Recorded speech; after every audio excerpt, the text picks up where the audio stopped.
Welcome to Personal Injury Marketing Minute. Welcome to the Personal Injury Marketing Minute, where we quickly cover the hot topics in the legal marketing world. I'm your host, Lindsay Busfield, Vice President and Partner over at Optimize My Firm. Today, I'm joined by Brandon Dawson, one of the founding attorneys of the Thumbs Up Guys Injury Attorneys in South Carolina. Under his leadership, the firm has scaled into a multi-million-dollar practice while maintaining a strong focus on client experience and community involvement. Today, we're talking about what that growth actually looked like behind the scenes, drawing on Brandon's experience building and scaling more than one multi-million-dollar personal injury firm. Thank you so much for joining us today, Brandon. Glad to be here, Lindsay. Thanks for having me. So tell us a little bit about yourself and your firms, and how you got started. Yeah, so go back to 2012. I graduated and wasn't really sure what I wanted to do, but I knew I liked helping people. I had some clerkships, doing defense work, doing plaintiff's work, and I worked on a Chantix case. That was the anti-smoking cessation drug, and got to do some bellwether work with that firm there. And I met a couple who, or I guess a wife who lost her husband from Chantix, a totally normal guy, went on Chantix, committed suicide. There was no warning label. And I really connected with that type of work to say, man, I'm actually doing something impactful and meaningful, versus, billing hours and trying to put more money in insurance companies' pockets. And so when I came out of law school, I knew what I wanted to do. The market was terrible.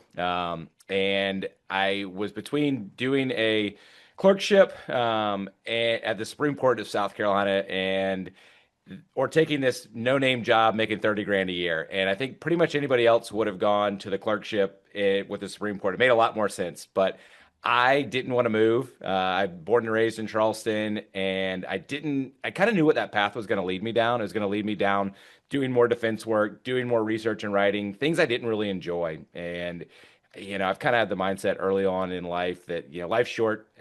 You might as well enjoy what you're doing. And so kind of took a leap of faith, took a $30,000 a year job at a one-person, small plaintiff shop, doing about $250,000 in revenue. And I showed up there and realized quickly that there was one attorney who was kind of the main person. I thought I was actually going to be the other. I thought there was going to be two of us there, myself and another young attorney. And I found out that Frank was no longer there, and I was the new Frank. And so I got kind of just thrown in the deep end. And, I've always been kind of a problem solver, and just like, all right, I guess I just have to figure this out.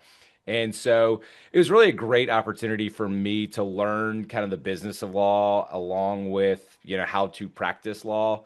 And fortunately, I had friends that practice and I could lean on them to ask questions. And so it ended up helping grow that firm to about 50 plus people. And when left that firm to start this firm, we were, right at that $10 million a year mark. So I was, supervising attorneys, hiring, firing, doing everything other than like really marketing and finance. But I have a background in finance, so that wasn't really a big deal. And so I was like, all right, I think, I can do this. And learned a lot there of things I didn't like. The culture there was not great. That was really where we probably had the biggest rift between myself and the owner. And, my three partners were actually over there. I helped recruit one of them as a good friend of mine, went to law school with my wife. And we had some other connections with my two other partners. They had gone to law school together, and we had done some clerkships together. So there's a lot of like kind of interconnection there. We all really had this vision of we want to deliver a 5-star client experience and have an amazing culture. And that was like the very simple grounding of this is what we're building our firm off of. Great client experience and a badass culture. And that was like kind of the basis of what it was and what it still is today. And so, then we started that 2018. And for 2 years, it was just the four of us kind of grinding away. And, we were aligned early on with our vision that we wanted to grow. And I think that's so important. You can't come in with any sort of partnership, whether, it be a business partnership or a marriage. If you go, I want to have kids, and your spouse says, I don't want any kids, like that's not going to work. And so getting aligned really early on that we all wanted to grow was super, super helpful. And so we just kept pouring money back into marketing. I think early on when we finally decided, hey, we're going to kind of put all the chips on the table. I think our marketing spend was about 70% of our budget. So we were super lean. We were, the paralegal, the intake, obviously the attorneys on the case. We were doing everything, and then trying to figure out how to be as efficient as we could with our time, whether that be using, at the time it was Legal Monkeys to get our records. Had some relationships there. Shout out to Corey Cormier, who took us on a wing and a prayer, and he believed in me. And I said, we're going to grow, Corey. I know we're the smallest firm you've ever onboarded, but please trust me. And that goes back to like having great relationships. I met Corey in 2016, and we developed a relationship, and those are little things that at the time that I just liked Corey and what he was doing and talking to him, and the guys at Daniel Stark. When we started the firm, I reached out to them, and those are just relationships that I had built through years of going to conferences and talking to people, and not sitting in the corner, but going out to dinner and going up and talking to people and saying, I want to aspire to be like you. And then when the time came, they said, how can we help? Yeah. So that's kind of the origin story, and here we are today.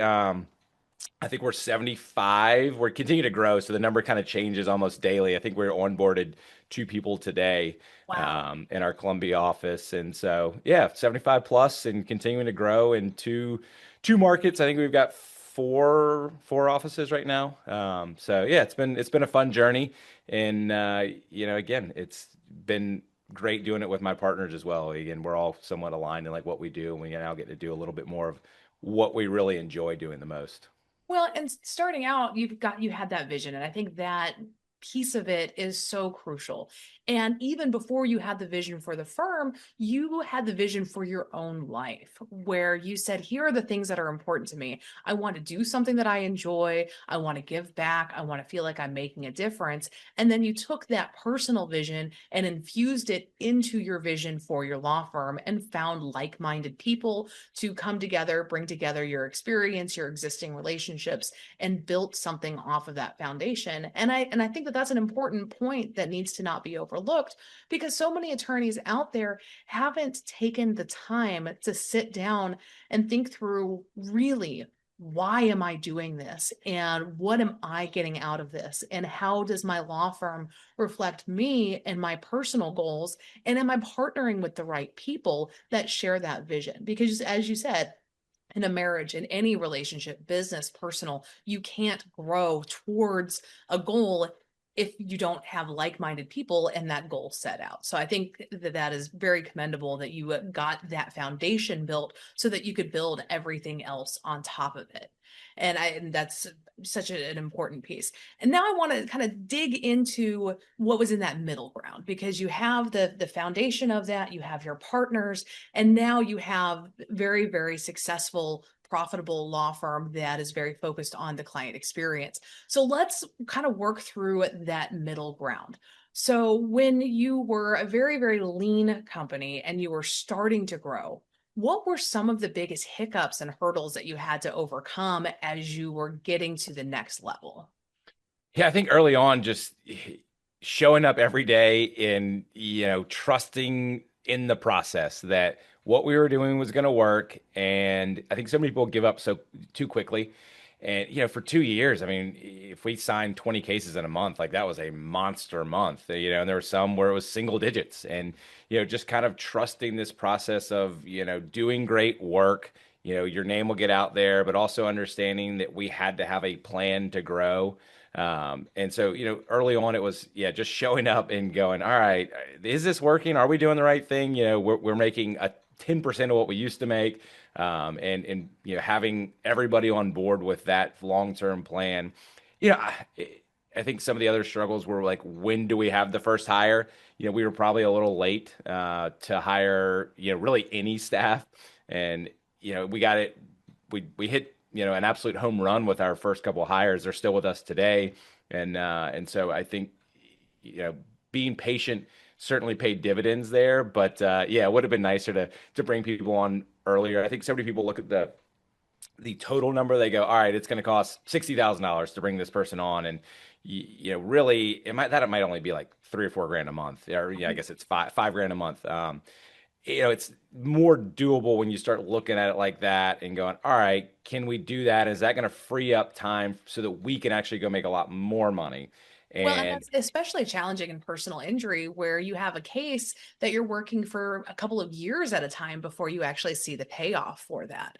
So making sure that you're budgeting and scaling appropriately internally, adding in the right staff, and having faith that A, more cases are going to be coming through the door, but B, that some cases are going to be closing and you're going to be able to pay the bills. That's a big challenge. yeah, cash flow management, is a huge part of it. And I think it was Ken Hardison who has coined, at least that's where I got it from. It's the revenues for vanity, profits for sanity, but cash flow is king. And Yeah, it's so true. I mean, it is so many true. people are doing, I'm doing, $10 million in revenue. It's like, well, that's great. Like, what's your profit? And then at the end of the day, it's like, all right, well, then how do you manage cash flow? Because you mentioned, the biggest piece is, all right, well, yeah, we're quote unquote profitable, but if you're not, if you're financing a bunch of new cases and paying all your case costs, all of a sudden you've got, money going out and you're going, I thought I made, $500,000. In reality, it's, half of that.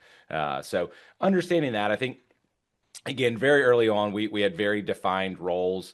We were all handling cases, but I enjoy the finance side of it. That was my background. I majored with finance, minor in accounting, and so I self-taught myself QuickBooks and figuring all that, the trust accounting out, and doing all that. That you have to have, again, these very clear roles where you each appreciate what the other one's doing. So maybe I wasn't handling as many cases, but the guys knew I was doing all this other stuff that they didn't really like doing or want to do. And yeah, so that was probably some of the earliest struggles is just, appreciating the end goal and knowing that where we were then was temporary. And sometimes, it's, I think it's Dave Ramsey. It's something along the lines of live like nobody today, so you can live like something tomorrow. Anyways, that's kind of There, the it's there gist of it. somewhere. Yeah. Somewhere in there. Yeah, yeah. And absolutely. And I think every lawyer who has scaled their firm has faced those same hiccups because in personal injury, that's the same model from day to day to day, where everybody is challenged to overcome the cash flow issues, the profit issues, maintaining your profitability and having that vision of gain that down the road, this is really going to pay off in the long run. And as you said, one of your biggest spends was marketing because you have to invest in marketing if you're going to be growing your firm.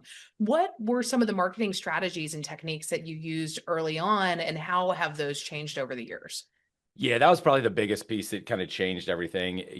At first we kind of leaned into using my name, and we had this demand Dawson sort of strategy, and we had a couple billboards, and that did not work at all. They were absolutely terrible, and you look back and laugh. I mean, it was like cringe worthy, but we didn't let that define us. We were like, all right, well, we failed. We spent $50,000, which was a ton of money at the time, on these billboards, and we got, I think, one call from them, and not even a case. And so we literally just pissed away all this money in our eyes. But we said, all right, let's go back to the drawing board. We can figure something out. We knew we had a name problem with four names. Miller, Dawson, Siegel, and Ward was a problem, and so we ended up pivoting and hiring a different marketing company. And we said to them, we have a name problem. Help us fix this. And that they were like, oh, we're using this Thumbs Up Guys as a kind of a stickier name in some other markets. And we're like, all right, we weren't really sure if we loved it, but it was better than, four names that no one can remember. And that really was kind of the crux, the part where everything kind of changed. And we said, okay, we're going to lean into this, and we're going to go even heavier. We had done some TV before that, but we said, all right, we're going into TV. And to their credit, our marketing company, Whitehart, we said what we wanted to spend, and they were like, we're not going to take you on as a client. And we were like, whoa, most people will happily take your money. Right. And, if it doesn't work, whatever, they made their money. They truly wanted us to succeed. and said, no, like we've done the numbers. It's not going to work unless you increase it to this number. And, that's like I said, at that point in time, it was like 70, 80% of our budget. We're like, I mean, can we even do this? And again, we were super lean. It was just the four of us. And, we had, I think our rent was like, I don't know, $1,000 or something like that. So our overhead was very, very low. And, that was part of us, not, you know, spending a lot on our or our office or other things like that. It was saying, all right, we need to put everything into, the marketing. I mean, I think we have refurbished computers, we got desk off of Craigslist. I mean, anything you can imagine like that we could get for free or cheap, we did. So that we could afford to put it in the marketing. And so, yeah, then we did that, and we trusted, and we knew too that we couldn't do that for a couple months. We knew that we had to do it for at least a year to start seeing some results. And we started to see some results. I was like, all right, like, yeah, it's kind of working. And then, as we all kind of know, after a while, if you keep doing it, it does start to work. And it was a great brand. And then we delivered on that 5-star client experience that we promised. And then you get word of mouth. And so it really is this kind of exponential growth over time, which really, really slow at first. And then all of a sudden, that just continues to expound and expound and expound as more and more people hear what a great job you did, and you're getting more and more Google reviews. And so that was really, early on, just trusting in the process, knowing that it's not going to be overnight, dominating one channel. We didn't, we didn't do any billboards then. We said, all right, we're done with billboards. We're not going to do 1 or 2 billboards. The only thing we can afford right now is TV. Let's maximize as much as we can. We're not doing radio. We're not doing PPC. We did nothing else other than TV at that point in time. And so, that I think was probably the secret for us, was just dominating. And I say dominating for us, getting enough noise in that channel where we were, I think at that point in time, we were like a top 5 spender in the market, although we were way smaller than, really, all the other competitors, even ones that we were, outspending. So yeah, Right. that But was if you have the optics of the big guy, then people will fake it start till to you see make you, it. and then you'll Yeah, grow into those shoes. that's right. That's right. And so at what point, well, I'll back up a little bit. I think that that's great to be able to get your brand out there. And the piece that you really put in place first, which is so important that a lot of law firms, again, overlook, is having that branding element, making sure that your name is memorable. And I hate to break it to the listeners out there, but having 4 last names is great for you and your legacy, but it's not really great for clients who are trying to be like, oh, what was that third name? And I can't type this into the browser because I don't remember what it is. That's tough. But having a name that's easy to remember, thumbs up guys, it's a great representation of who you guys are. You're very client focused, you're very positive. People know what to expect and can remember that name coming into the brand. Exactly. And so having that piece first and then venturing out into other types of marketing, as I'm sure you did, and I'd love to hear more about, but having that brand awareness to just have that foundation. So if people are now seeing you on billboards, or if they're seeing your website pop up organically, they will immediately be like, oh, I know those guys. I know that guy's face. I know the thumbs up guy brand. Exactly. Yeah, we wanted to, be ubiquitous once we, found a brand that worked. And then we kind of, the more you are in it, the more we believed it, and the more it's kind of, really sunk into who we are.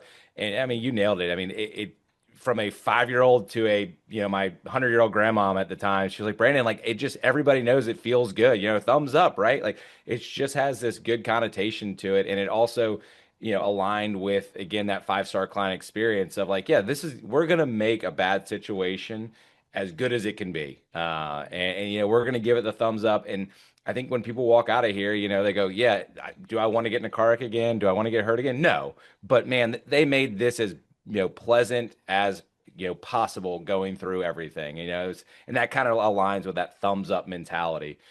So yeah, that's definitely, a lot of how that kind of worked out. And I love that is such a great name for you guys. And so as you did the TV commercials, did you guys, once you nailed that, did you branch into other forms of marketing as well? Yeah, so yeah, to your point, it was like, all right, then what do you trickle Then down what's next? to? Right. Yeah, yeah. And so really the funny part was it actually started working pretty well in, January of 2020. I think we had our best month. And we're like, all right, like finally things are coming around and we might sign, 50 cases in a month. This would be crazy. And then of course, March comes around and we're having a great first half of March. And as we all know, COVID happens and no one's on the roads. The phones stop ringing, and we're kind of in an existential crisis mode of like, what are we going to do? Like, we don't have a lot of runway. We don't have cash reserves, and so today I would say we're going to stay on TV, but we didn't have that kind of money then. And so we pivoted and we, got with Whiteheart and said, we can't keep spending money when there's no cases to be had. And so we went from kind of the shotgun approach to more of a narrow approach with PPC. And so we pivoted a lot of money into PPC at that point in time. So that got our feet wet there. And we started to rebound a little bit with some PPC campaigns. And we're like, all right, I guess maybe we should try this out. Um, and that got us through. And then again, fortunately in South Carolina, people got back on the roads, and we were able to continue to get back into the television. And then it was billboards, and then it was more billboards, and then it was like, all right, well, there's inside the box TV, and then there's outside the box, and you're kind of figuring out, are we fully saturated inside? Do we go outside? And then we said, all right, I like dominating channels, and it's hard to do that because most of the time, somebody's already dominating it, or it's something that you can't really own because there's just enough inventory. You can't really own TV. We can all be on TV. Right. But no one was really on radio. And so we went really, really heavy on radio. Shout out to Gary Sarner, who ROI 360, great partner there. And he had a plan, and it was like, let's go dominate radio. And so then we dominated radio. We've since kind of re evaluated how we approach radio. Radio is still a very nice piece to it, but we started to have a lot of people come into it once we were doing it and follow us in there. And so it made it where we couldn't dominate it because there's just, again, there's tons of things there that we still own that other people don't, which is great. So that you're always kind of bobbing and weaving and going, all right, then we can pivot some of that. And we were looking at OTT, we're doing more cable, YouTube ads. There's so much new stuff out there, and just try to figure out what's working, what's not working. But yeah, now I mean, it really is. It's TV's still heavy, but it's radio, tons of billboards. This recently more OTT, YouTube, really targeted Yeah. ads there, which has been a lot of fun trying to learn more about that. Because you're not buying, instead of buying shows, you're buying people. I mean, you're literally buying, that exact person that you want, and you can hit them anywhere, anytime. I mean, it's wild what you can do versus your traditional television. So that's been something we've done of late. But yeah, we're Yeah, trying to. especially when you can get into retargeting and all of like the creepy marketing, what I call, Yeah. that kind Yes. of follows you around everywhere you go. But I figure if you're going to be marketed to, you may as well be marketed to with the things that you need. So yeah, all of this can work really, really well for your prospective clients if it's serving them to connect with a really great law firm who's going to help them out exactly where they are and make their lives better. So I think that all of the different ways that you can get in front of your clients, reinforce that branding, and make yourself a household name and make that stick, then that's great. All of those pieces work together.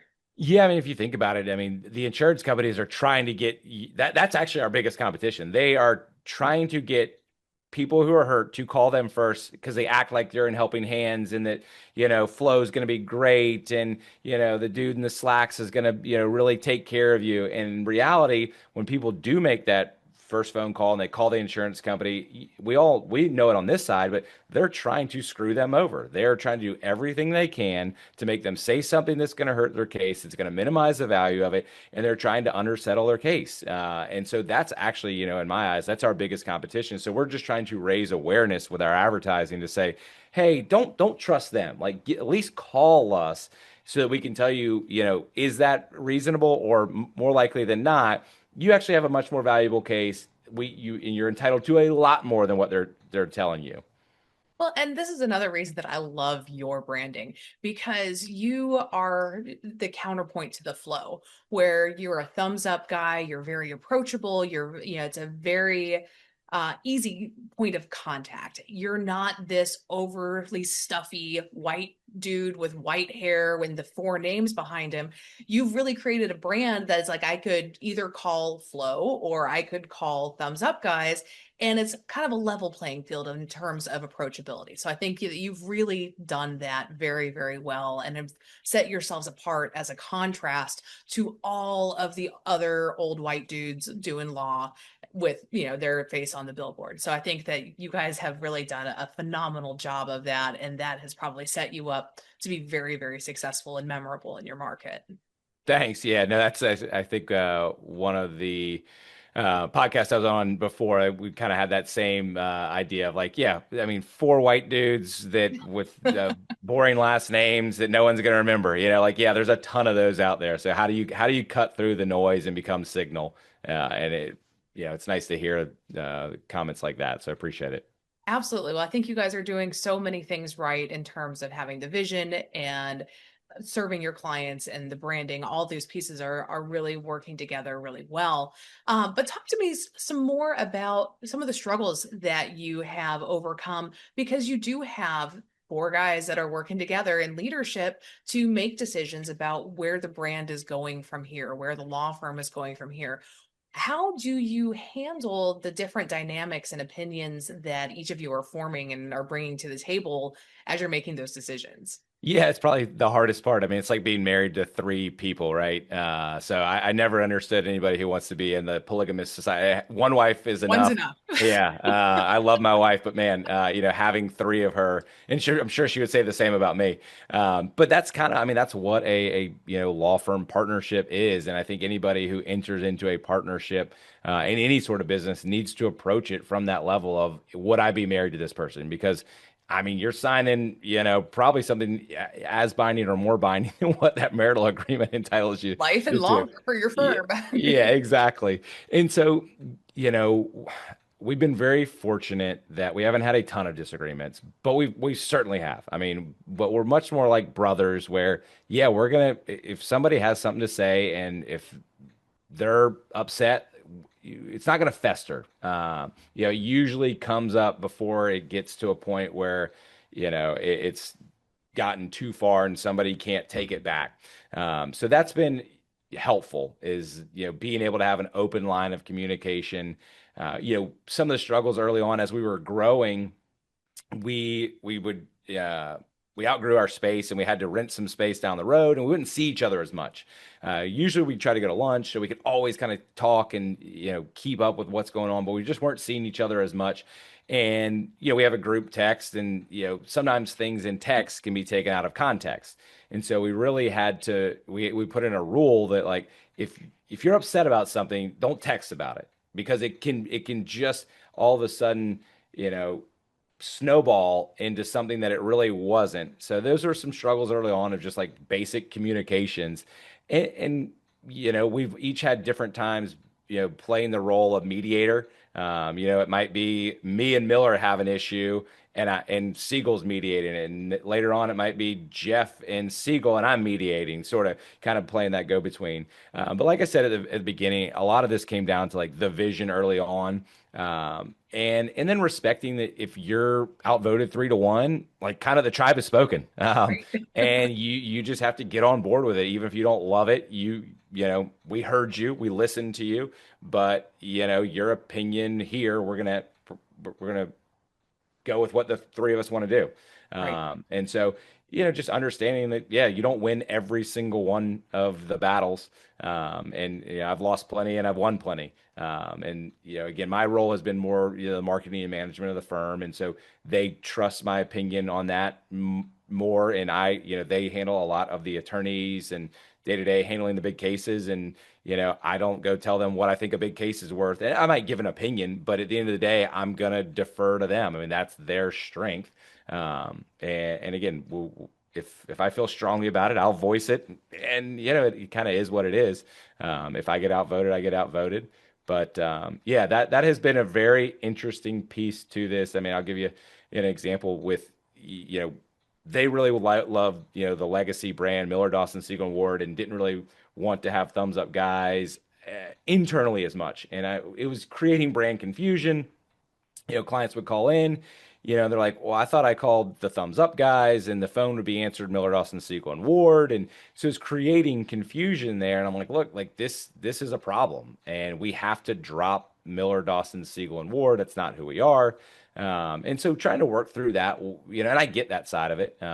There's this a professional side and then there's kind of a marketing side. But I think over time they realize, like, if we do great legal work and we provide a great client experience, the thumbs up guys is a great brand and they are happy to have that. And so it could be email signatures and all these little things, calling back clients, what does the caller ID say? So pushing more towards that. That's been a long-term fight of mine that I've kind of just whittled away at them on. And I appreciate that they've been able to kind of acquiesce there and realize that for the betterment of the firm and the continuity of the brand, it makes a lot of sense to just be the thumbs up guys and drop the rest of it, because it just creates confusion of like, who is that again? Right.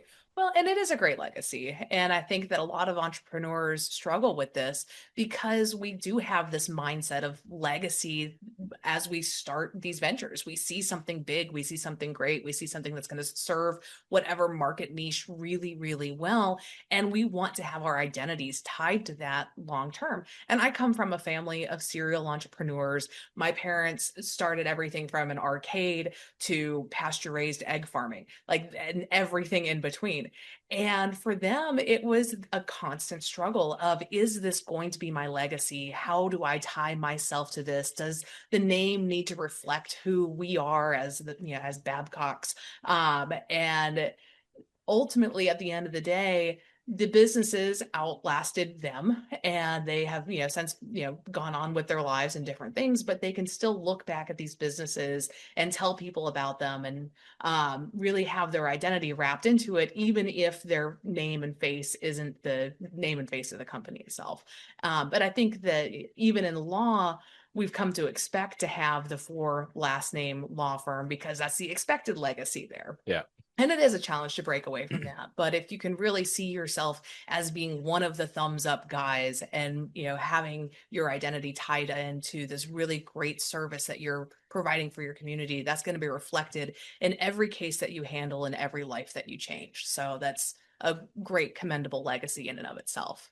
Absolutely, yeah, and to your point, and with your parents as well, right? You would much rather the thumbs up guys be wildly successful than Miller, Dawson, Siegel, and Ward be moderately to mildly successful. It's like no one will remember that because you stayed at 4 people, maybe you got to 5 or 6, and that was it because it just didn't work. Or it's over here, we can have this brand that people know, recognize, trust, and that's truly a legacy. So yeah, it's And been it is so much bigger. yeah. Just be able to untether your name from it and really let the brand speak for itself. So I think that that's fantastic. So what is next for you guys on the horizon?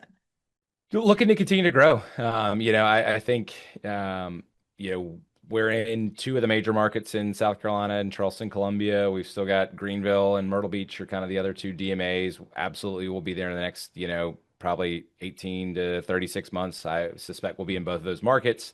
Continuing to grow internally, adding to, our kind of mid-management level, growing our team internally. We really, one of our core values is to always be growing, and we really promote that. One of our second hire, started off having no experience in the law at all. Worked from a case manager, Then he started doing some paralegal work and then started understanding workers' comp and then doing some like, true litigation work. But we found like his real skill set was dealing with people and helping train, and we were terrible at training. And yeah, I think we joke when he came in, we were like, "Here's your desk, put it together and figure out how to do the job." Like we were not good at training. And now, I mean, Kyle has, I mean, people come in and I mean, it's from them signing their offer letter, the whole experience starts there. I mean, we want onboarding with new team members to feel amazing and feel warm and welcome. So they're getting a gift card from us before they even show up here to go celebrate, their hire. They're getting flowers and, other gifts on their first day. They're going out to lunch, they're meeting people. They have a full blown, weeks of training in their own manual. And so, Kyle has grown into this, HR role that, he is much better suited at than he was as other ones. So we always want to continue to be growing, hiring great people. And I think, we're entering in kind of a new era. We were talking before we started with AI. So I'm always, on the operations side, trying to figure out, where are things going? Is it, we're heavy into a lot of the AI, like most people, with the one that does all of the mail scanning. It'll come to me I in a know what you're minute. talking about. Yeah. Yeah. We've got speed AI that's listening to our calls and, saying if we have any lead leaks. There's so many different pieces there. Even Up has continued to evolve from just demand writing to, they now have agents that can call and set up claims for you, that can check balances for you. So trying to be, on the cutting edge and beta testing anything and everything that's out there. I think probably the next big one for me is the AI intake agents. I hate not talking to a person, but Yeah. at the same time, they're getting better and better and better. And so I'm going, all right, how can we test these out and try them? And so we do have some overflow calls. Sometimes you end up having that busy time during the day and all 8 agents are on the phone and it rolls over and it goes to our call center and they do a great job. But I'm like, is that an opportunity to maybe try out an AI agent there? It's a little bit feels less risky, than right on the front end. So that's an area that I'm looking at exploring and going, all right, because hiring for that role is tough. And keeping good people in that role is tough. It's It's just tough. it's a lot of monotony. And you're But hearing it's a lot also a of different. very high value role to With without a experiment doubt. with. I mean, Yeah. they are such a huge part of our team. Right. And we demand a lot from them. We have high expectations, and Haley, who runs our intake department, does a tremendous job. But you see burnout in a lot of call centers, You do. and I get it. When you're hearing every day how you got really injured and all these terrible things. I mean, It's it just can be. crisis mode all the time. Yeah, and so going, all right, to avoid burnout, what are other things that we can do? Can we offer some sort of, maybe not sensitivity training, but some sort of ability to talk if you're having issues? What can we do, to make them have less burnout? Yeah. And if AI agents are able to maybe take some of the load off, maybe they have less calls they have to deal with, or they can take a little bit more time off. So that's certainly a huge part of it. And then I think the other side of this is, you're seeing more and more private equity out there trying to understand what that's going to look like. How is that going to change the landscape of what we're dealing with? It's a really wild time right now. Again, I think when I started, I was running cases off of Excel, and then we implemented Needles. And when we started the firm here in 2018, we were on Needles. So, I mean, you think that was only 8 years ago, that Needles was kind of the preeminent software. And now all of a sudden there's dozens of great platforms out there. And I think that if you're just on your singular platform now, whether it be Litify, Filevine, Smart Advocate, you name it, and you're not adopting some level of AI, I think you're going to get left behind, because you've got to maximize your best cases. That's, we didn't talk a whole lot on operations, but internally, we're always looking to make sure that we get the best cases in the best attorney's hands, because we owe that to our clients. If you have a catastrophic case, that's got to get in the right attorney's hands. That cannot go to a second year associate that really has never handled anything like that before. And so, putting all of the safeguards in place to ensure that, one, we recognize it immediately, and if for some reason it doesn't show up immediately, that as soon as we recognize it internally, that it gets flagged and reviewed by, a supervisor to make sure that we're doing all the things necessary to preserve any evidence, to make sure we're not, undersettling or underserving that client. So that's a lot of kind of on my end, like, what are we trying to do? It's growing the law firm externally in terms of bodies and headcount and office locations, but also internally, how can we clean up our operations more and more?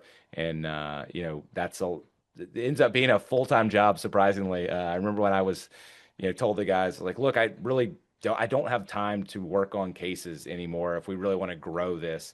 And, again, big kudos to my partners for understanding. That was definitely one where it's, a little harder. Like, what? Like, but you're producing, and how are we going to get, 7 figures in revenue? And, trying to explain to them that the cases provide the revenue, and if we hire good people, they can do that, and maybe even better than me. And so, that's been, a fun role. And now we're starting to see, one of my other partners get more into an operational role, while the other two really, work on more of our catastrophic and high-end cases, and, leading and growing our younger associates and showing them the ropes of here's how we can maximize the value on these and make sure that our clients aren't getting screwed by big insurance. Well, and from an operational standpoint, that is a giant hurdle for a lot of us as we are growing and scaling our businesses. One of the best terms that I ever heard is that you need to be working on your business and not always in your business. Yeah. So for attorneys, that's stepping outside of the attorney hat role and passing those responsibilities on to somebody who might be a little more junior as they are building up that experience, or passing it on to somebody who's, a lateral hire that is a great attorney, but you're still not quite in that role as much. And as attorneys, clearly you get the experience working the cases, but building up the experience in operations is a whole new learning curve that a lot of us are self-taught, but some of us have mentors in that. But however it is that you do it, you need to be able to step into that learning curve and dedicate some of your own time and energy and emotional resources into that. And it can be a challenge. Absolutely. Yeah. And I think you have to find, again, like, what you're passionate about. Yeah. And that's what I preach all the time. If you don't enjoy doing what you're doing, I mean, you could do it for a little while, but inevitably, like, you're gonna shy away from that. It's gonna be the last thing you do. I enjoy doing the business side of this. It's what I love. It's what I've always wanted to get to. And so it really has been a nice marriage where, two of my partners love litigating cases. That's not what I love, and so being able to kind of fall into those lanes that you really truly enjoy, because then when you show up to work, it's not work. It's fun. I enjoy being here. I don't ever wake up going, man, I got to go to work today. I mean, that's never anything that crosses my mind. I get to be here. I'm lucky to be here. And so, that you hit the nail on the head there with that. And the other thing I would say too is, so many people, they don't really have a plan on what they want to do or where they want to grow. And, joining a mastermind, I remember, go back to the COVID story in 2020, we all had a lot of time to sit at home, and, I read Cameron Herold's Vivid Vision, and, it's a super easy read, but you really forced me to define what our 3-year vision was going to be. And I wrote it down, and we hired a company to do a whole, presentation, and the PDF that I could hand out to people. And, my partner's like, why are we spending any money on this? Like, this is dumb. But it really helped me solidify, like, this was our vision. I remember I handed it to a consultant, and they're like, you're never going to do $15 million in 3 years. And it's like, I love it. Like, you're growing, but this is crazy. Like, you're never gonna have that kind of growth. It's just no one does. And sure enough, I think it was like 3.5 years. So we were a little late to it. But pretty much everything in there, like, we were hitting. And I think it really started with kind of working backwards and going, all right, where do we want to be? And then what does that look like? And so that's always kind of the approach I have is, where do you want to be? Then work backwards. Like, how do you get there? And if you say you want to have a $30 million law firm, well, what's your average fee on a case? How many cases does that take? How many attorneys do you need to service those many cases? How many paralegals? What's your intake staff? And then it's like, all right, well, is that realistic for me to think I could be there next year? Well, probably not if you're a, $7 million firm, but you can get there by doing these steps. But being very, very clear about what your end goal is, because not everybody wants to be 100, 200 person shop. Some people are very content with being 15 or 20 people, and that's awesome. Just Right. know your vision, know where you want to be, because if you aim at nothing, you will hit nothing. And that's so true. And I love that you built out that roadmap so that you knew exactly what the smaller goals were and the milestones that you had to meet, and you knew operationally where you would need to scaffold and where you would need to invest and where you would need to be intentional in order to hit that at the end of the road, at the end of the 3.5 years, that larger goal, and you got exactly where you wanted.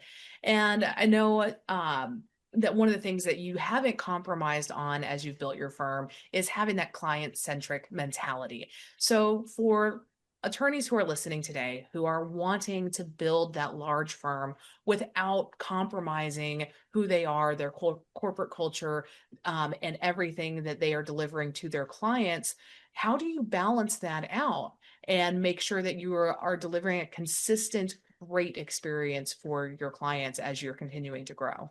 Yeah, that starts with culture. That's a super easy, really hard to deliver on that, but super easy answer is if you hire great people, they will treat your clients how you want them to be treated and how you expect them to be treated.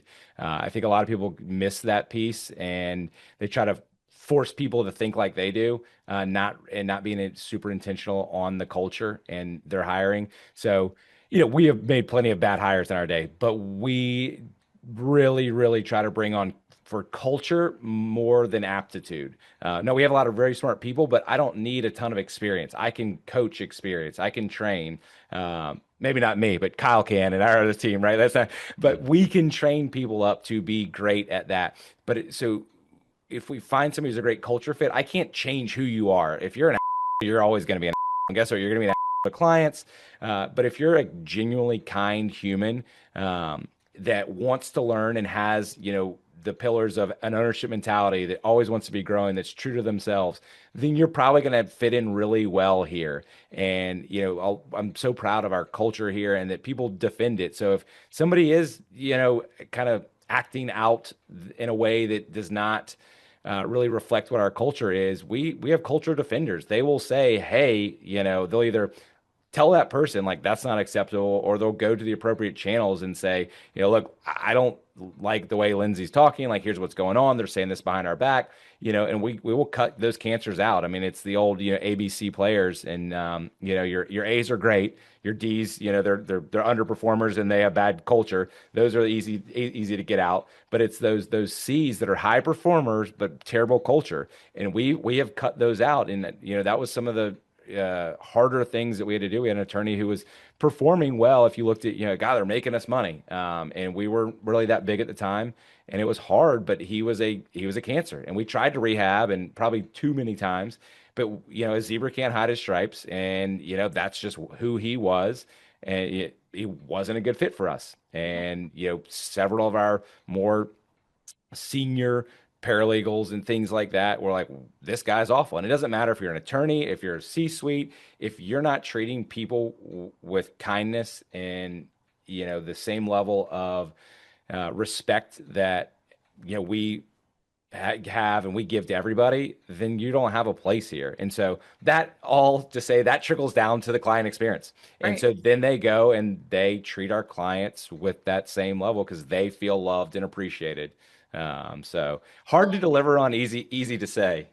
but it starts at the top, and you're absolutely right. Those people who are the assholes that are not treating other people within the firm well or not treating your clients well, one of two things is going to happen. If they're not treating their coworkers well, the coworkers who are the A and B players are going to get burnt out because they don't want to have to deal with Mr. C over here. Or if they're not treating your clients well, your client isn't going to give you a referral. They're not going to introduce you to their whole network of people who need your help. because they had a bad experience with one guy who made a lot of money on one case. So in the long run, it's not worth it. It costs so much more to keep on somebody who isn't upholding the corporate culture that you've worked hard to establish. So I think that is a great piece of advice here, especially for those listening who are like, I don't know if it's time to let John go. It's probably time to let John go. Yeah. Yeah, it's exactly. I always say, like, it costs nothing to treat people with respect. It is absolutely free to walk into work and say, "Oh, Lindsay, I love your hair today. You look, or, man, your smile looks so pretty. Just, hey, thanks so much for helping me out with that." Like, it's so easy to be kind, caring, appreciative, versus, like I said, the firm we were at before, that just wasn't there at the top, and it was just everybody's kind of walking on eggshells, and you're like, whoa, like, why is this so toxic here? And the turnover was so high, and people don't appreciate, like, turnover costs so much. And yeah, sure, can you get somebody new, but it's going to cost you money. So I think, that goes into, if you want to hire great people, you then have to keep them. So paying them, when the time comes, pay your people. I mean, they deserve to get paid. If they're doing a great job, keep them around. And sometimes, hopefully if you're growing, you have an opportunity for them to grow within the firm. But if somebody's growing and you don't have an opportunity, help them with the next step of their journey. Don't try to hold them back. Fortunately, we've been able to continue to grow and offer those positions. But if somebody came to me today and said, "Hey, I want to go do this," and we didn't have that position, and I thought they were ready for it, but we just didn't have it, I would gladly try to help them in any way I could to go find that new role that they want to do. As much as it would pay me to lose somebody great, that's just such a small mindset to have. Just give, and your cup runneth over. Yeah, it'll come back to you tenfold. You got to live a happy life and sleep really well at night, knowing that you're doing things the right way. Yeah, exactly. Yeah, I love that for you guys. And that's going to wrap up today's episode of the Personal Injury Marketing Minute. If you want to learn more about Brandon Dawson and the Thumbs Up Guys injury attorneys, you can find them at inpain.com, or you can just shoot me an email, Dawson@mdswlegal.com. But yeah, inpain.com is our website. And if you're a personal injury firm thinking about growth and incorporating SEO into your growth strategy, reach out to me at optimizemyfirm.com. Thank you so much for listening. And thank you, Brandon, for coming on the show today. Thanks for having me, Lindsay. I appreciate it. Thanks for watching. Be sure to hit that like and subscribe button and leave us a review in the comments.